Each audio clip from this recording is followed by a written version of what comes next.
Health and Human Services could get an enormous chunk of change under President Obama's proposed budget. The president setting aside $1 trillion in spending for that one department alone.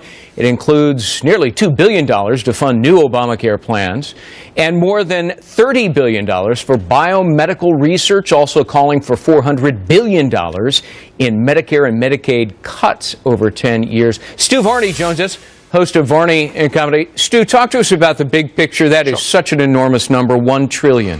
If you ask the question, do we want more government or less, this budget clearly answers it. More government, please.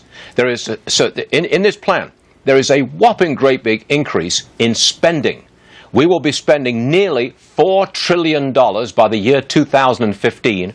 That is a $450 billion spending increase over 2013. Huge increase in spending. The other side of the coin is taxation. We are going to be we're bringing in $2.7 trillion in taxation last year. It'll be $3.3 trillion next year, and the president wants another $1 trillion on top of that. Big picture, Greg, very clear.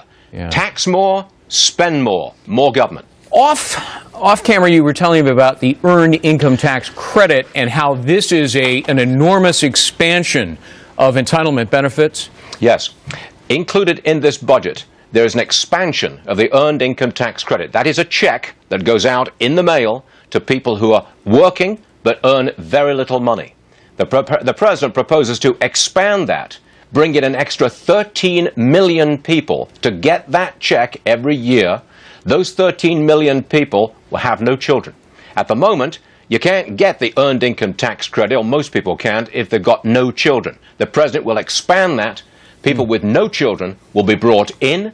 13 million more people getting that check in the mail, paid for by you, the taxpayer. It is a vast expansion of what we call the Social Security net under this budget. Yeah, assuming that budget ever gets passed. And there are a great many skeptics on that note. Yep. Stu Varney. Stu, good to see you as always. Greg, thank you.